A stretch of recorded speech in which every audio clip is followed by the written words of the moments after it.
मशहूर जहां है लबे ईसा,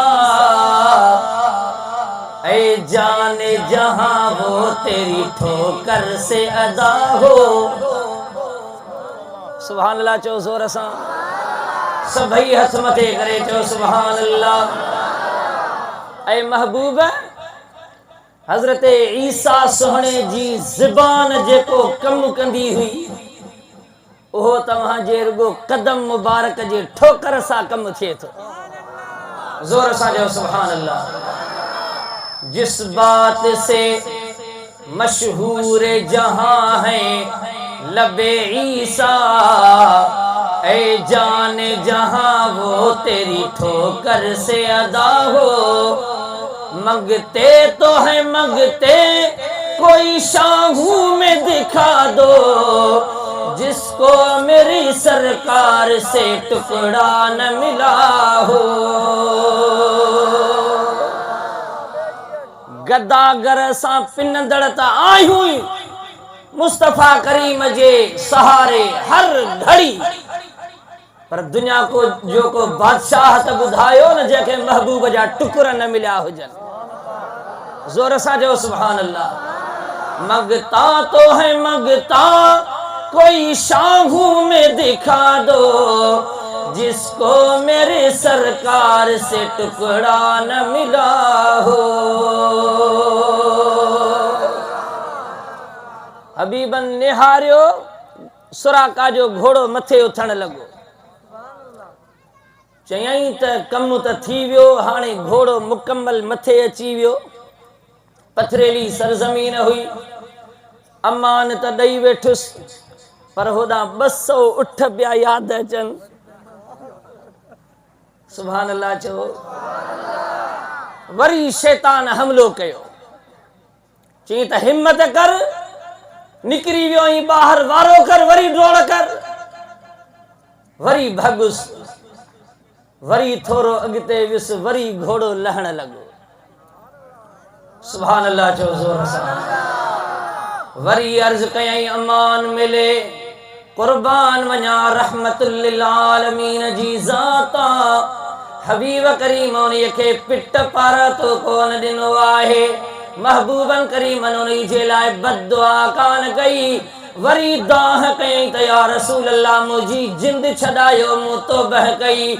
हबीब करीम सल्लल्लाहु अलैहि वसल्लम वरी इशारो कयो त ॿाहिरि निकिरण लॻो। पोइ चई त हाणे या रसूल अल्लाह मूं बस कई, हाणे महिरबानी कयो, वींदुसि पोइते त अलाए मूंसां छा थिए, या अॻिते वरी जॾहिं मौक़ो मिले मतां ही मूंसां हिसाब मुस्लमान कॾहिं वठनि, या तव्हांखे वरी कंहिं ॿी जाइ ते किथे मोड़ ते वरी मुलाक़ात थी वञे त वरी मतां मूंखां इहे बदिला पलांद वठिजनि। तंहिंजे करे मूंखे अमान लिखी ॾियो त मूंखे वरी कॾहिं केरु कुझु कोन चवंदो। सुभान अल्लाह ज़ोर सां चओ। हज़रत आमिर बिन फ़हीरा गॾु हुयो।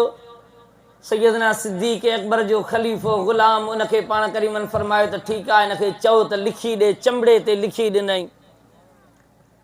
महबूब करीम फरमायो त ऐ सुराका, तवज्जह सां ॻाल्हि ॿुधिजां।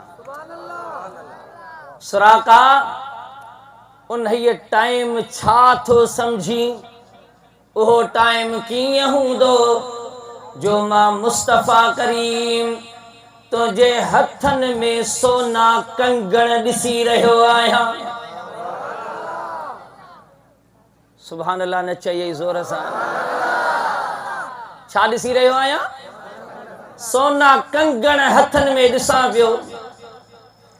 हाणे यादि कजां, मुस्तफ़ा करीम सल्लल्लाहु अलैहि वसल्लम नबूवत जो ऐलान फरमायो 40 सालनि जी उम्र मुबारक में। 13 साल मक्के पाक में रहा। उन खां बाद में इहो हिजरत वारो टाइम आहे, जंहिंखां बाद में 10 साल मदीने में रहा। मदीने में घणा साल रहा? 10 साल। वरी उन खां बाद में तकरीबन 2.25 साल सैयदना अबू बकर सिद्दीक जे खिलाफत जो ज़मानो आयो। चो सुभान अल्लाह। वरी तकरीबन 12 साल सैयदना 12 साल सैयदना उमर फारूक रज़ियल्लाहु ताला अन्हु जी खिलाफत जो ज़मानो आयो। चो सुभान अल्लाह। हबीब करीम सल्लल्लाहु अलैहि वसल्लम जा प्यारा उम्मतियो, उन ये मुल्ले खां पुछा कर जेको चवे थो किताबन में लिखे थो त माज़अल्लाह नबी करीम के भित जे पुठियां जी ख़बर कान्हे का। ऐ सुन्नी मुसलमान तोखे मुबारक हुजे जंहिंजो इहो अक़ीदो आहे त मुस्तफ़ा करीम खे सब ख़बर आ। ज़ोर सां जो सुभान अल्लाह। हबीब करीम सल्लल्लाहु अलैहि वसल्लम जा प्यारा उम्मतियो, किथे रही आ हिजरत वारे टाइम जी गाल। हबीब करीम सल्लल्लाहु अलैहि वसल्लम फरमायो ताए सुराका मां तुझे हथन में सोन जा कंगण ॾिसी रहियो आहियां। गौर कजा पंहिंजे दिल ते हथ रखी करे मुसलमान सुन्नी पंहिंजे अक़ीदे ते नाज़ ऐं फ़ख्र कजा। अल्हम्दुलिल्लाह। हबीब करीम सल्लल्लाहु अलैहि वसल्लम जा आशिक़ो, हबीब करीम जे ज़िंदगी मुबारक जा इहे 10 साल गुज़री विया। ईरान फतह कोन थियो आहे। वरी उन खां बाद में सैयदना सिद्दीक़ अकबर जे खिलाफत जो ज़मानो गुज़रियो आहे। अञा ईरान फतह कोन थियो आहे। सैयदना उमर फारूक जे ज़माने में इहो जेकॾहिं ईरान जो किसरा जॾहिं फतह थियो आहे, उन ई टाइम ते मुस्तफ़ा करीम सल्लल्लाहु अलैहि वसल्लम जा सिपाही मुजाहिद सहाबी हज़रत फारूक आज़म जे खिलाफत जे दौर में जॾहिं ईरान फतह थियो त उन जाइ तां उतां ही उन महल मां सोन जा कंगण हथ आया आहिनि। सामान खणी आया। मदीने तय्यबा जी सरज़मीन ते मस्जिद नबवी में जॾहिं सामान जा ढेर लॻा आहिनि, ॿिया सभई सहाबी जेके बि मौजूद आहिनि पंहिंजे पंहिंजे ख़्याल में बीठा आहिनि। पर कुर्बान वञा उमर फारूक जी अज़मत तां इन सामान में जेको सोन जा कंगण ॻोल्हे रहियो आहे। ज़ोर सां जो सुभान अल्लाह। अञा मोहब्बत सां जो सुभान अल्लाह। फारूक आज़म छा पियो ॻोल्हे? सोन जा उहे कंगण जेके मुस्तफ़ा करीम फरमायो सच ॿुधाए जा इन में का हिकिड़ी ॻाल्हि कान्हे का। ग़ैब जे इल्म जूं अलाए केतिरियूं ॻाल्हियूं आहिनि। ईअं सम्झिजां मुस्तफ़ा करीम खे इहा बि ख़बर आहे त ऐ सुराका हूअं त कंहिंखे ॾींहं पहर जी बि ख़बर कान्हे का, पर मुस्तफ़ा करीम खे ख़बर आहे त जॾहिं ईरान फतह थींदो उन वक़्त ताईं सुराका ज़िंदह हूंदो। हाँ साईं, केॾी वॾी ॻाल्हि आहे। ऐं सुराका उन टाइम ताईं तूं ज़िंदह हूंदे। हींअर त कहिड़े बि इरादे सां आयो आहीं पर उन टाइम ते मुसलमाननि जे लश्कर में हूंदे। सुभान अल्लाह। ऐं सुराका उन फतह वारे टाइम ते माले गनीमत मां सोन जा कंगण मिलंदा। कुर्बान वञा मुस्तफ़ा करीम जे इल्म ग़ैब ता चओ सुभान अल्लाह। ऐं सुराका मर्द जे लाइ सोन हराम आहे, पर मां मुस्तफ़ा करीम पंहिंजो पावर इस्तेमाल करे तुंहिंजे लाइ सोन जा ज़ेवर पाइण उन टाइम ते हलाल थो कयां।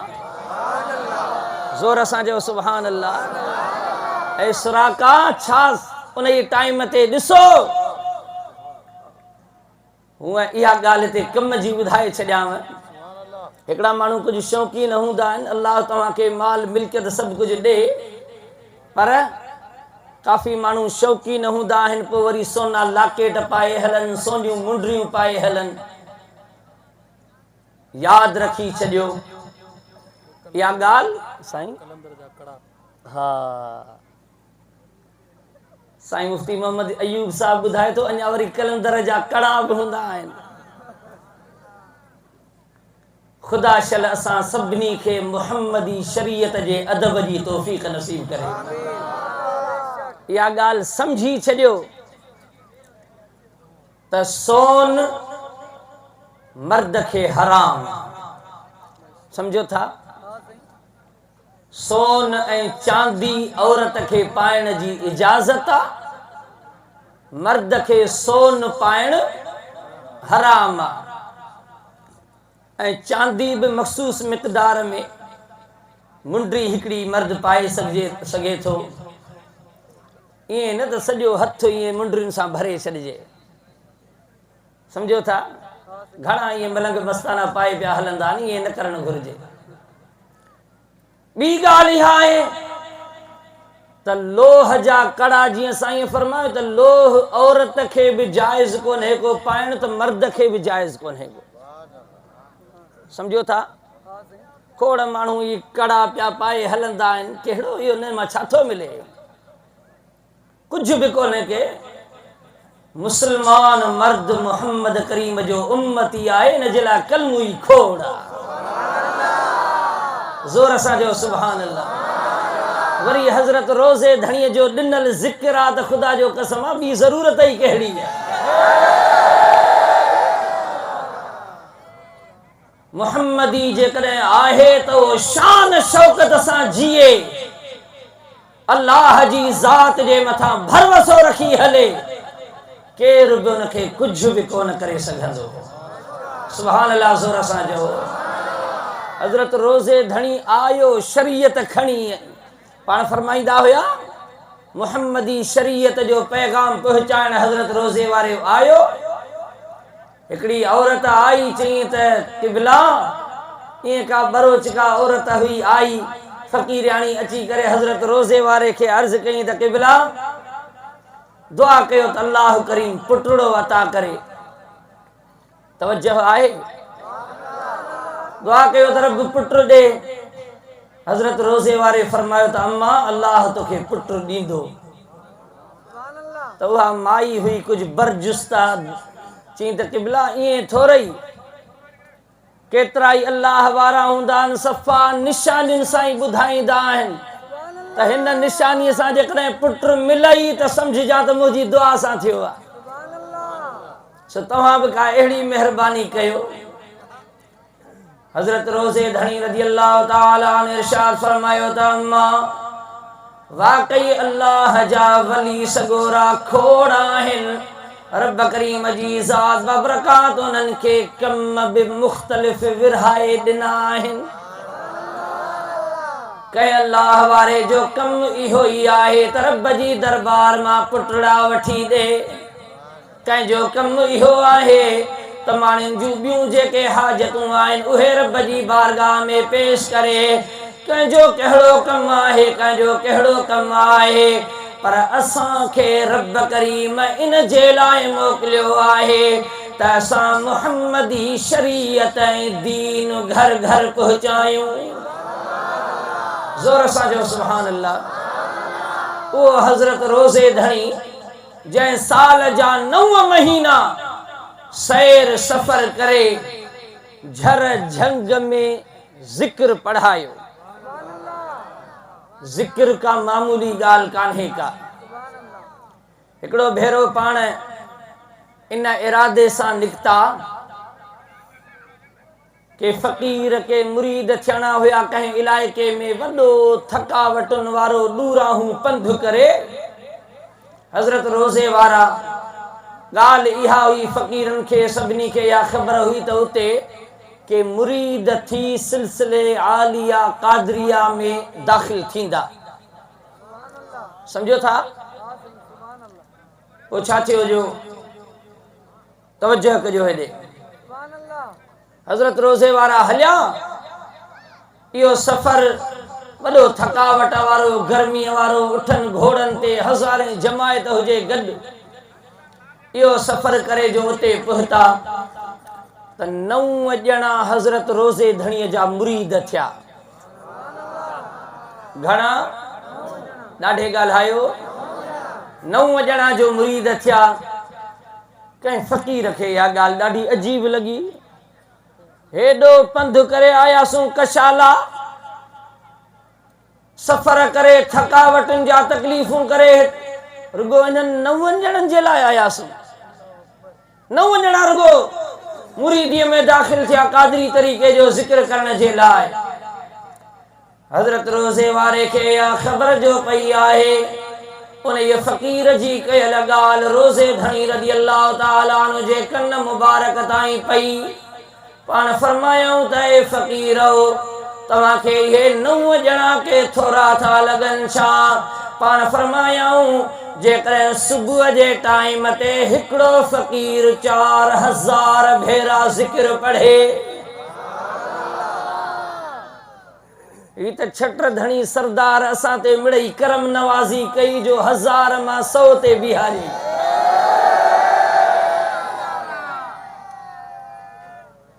पर इहो बि शल थिए, अल्लाह करीम नसीब फरमाए, आमीन चओ।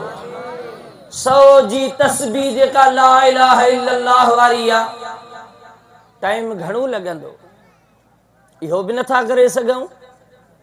हबीब जा आशिको, रोज़े धणीअ जा मुरीद त पंहिंजे पाण खे सॾायूं था, पर ख़ुदा जो कसम आहे जेकॾहिं इहो ज़िक्र करे क़यामत जे ॾींहुं रोज़े वारे जे साम्हूं अचूं त रोज़े वारो बि ख़ुशि थींदो। नारो लॻायो ज़ोर सां।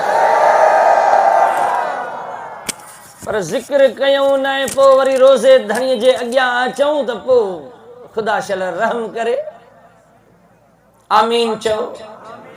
हबीब जा आशिको, हज़रत रोज़े धणी रज़ी अल्लाह ताला अन्हु फरमायो त फ़क़ीर, सुबुह जे टाइम ते हिकिड़ो फ़क़ीर उथी करे असर जो अज़ान खां अॻु में जेकॾहिं 4000 भेरा अल्लाह जो ज़िक्र करे, वरी शाम जो हिकिड़ो फ़क़ीर बि मग़रिब जी नमाज़ खां बाद में 4000 भेरा ज़िक्र करे, इहे 4000 भेरा जेकॾहिं चइजे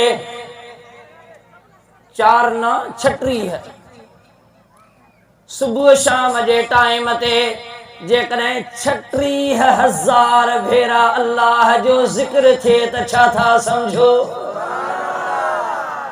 9 फ़क़ीर आहिनि, हिकु फ़क़ीर जेकॾहिं 4000 भेरा अल्लाह जो ज़िक्र करे त 9 ॼणा ज़िक्र कंदा, इहे 36000 भेरा थींदा।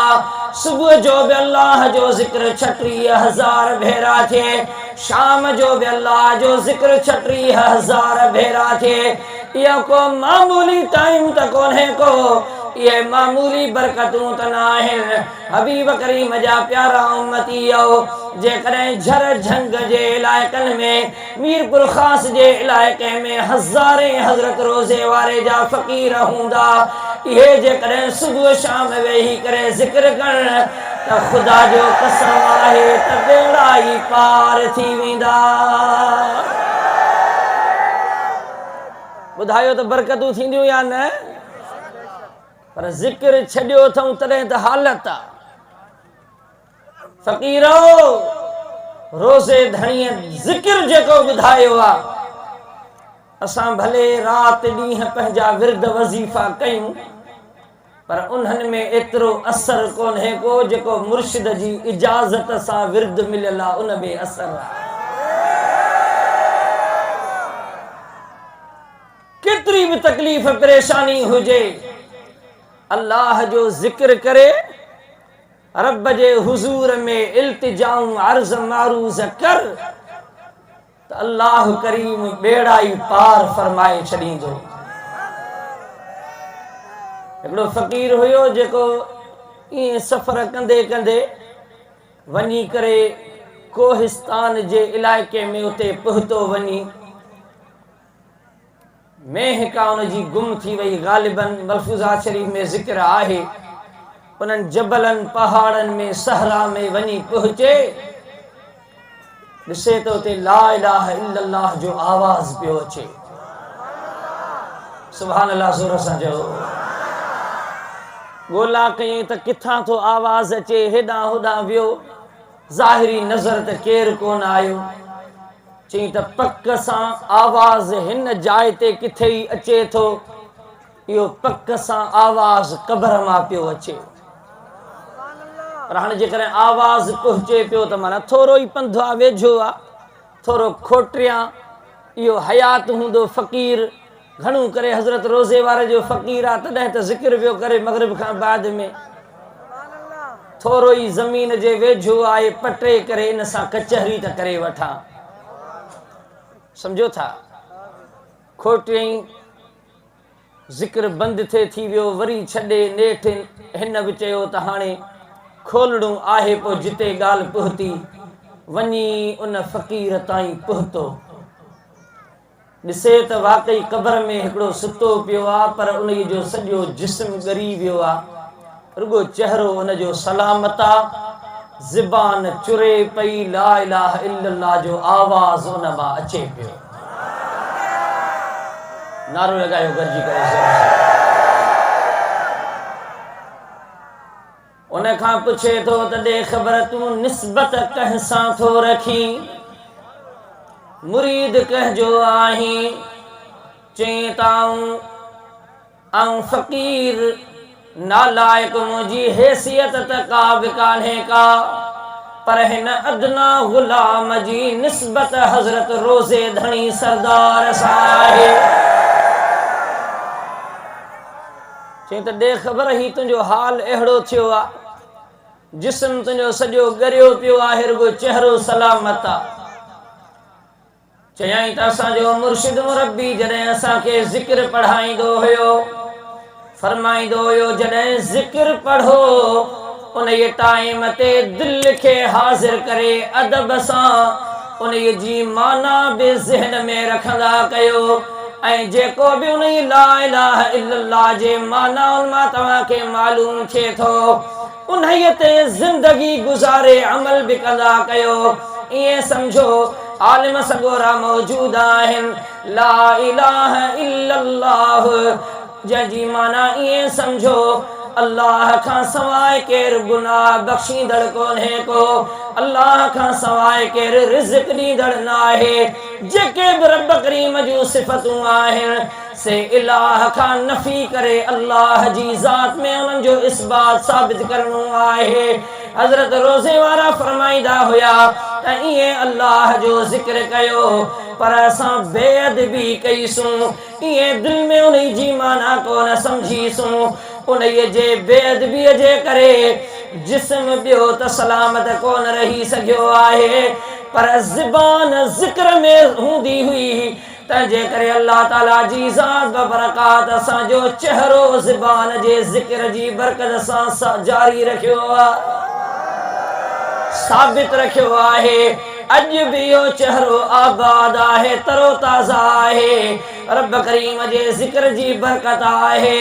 हज़रत रोज़े वारे जा फ़क़ीर हो, ईअं जेकॾहिं मुर्शिद जे ॾसियल ज़िक्र जी पाबंदी कयूं, ख़ुदा थो ॼाणे अलाए केतिरा मुस्तफ़ा करीम जा आशिक़ आहिनि। अॼु बि जेकॾहिं क़ब्र खुलंदी आहे त उन्हनि जो कफ़न बि मेरो कोन थींदो आहे। दुआ कयो त अल्लाह करीम पंहिंजे महबूब मदीने वारे साईं जे सदके में इन पाक ज़िक्र जी कचहरी जूं बरकतूं असां सभिनी खे नसीब फरमाए।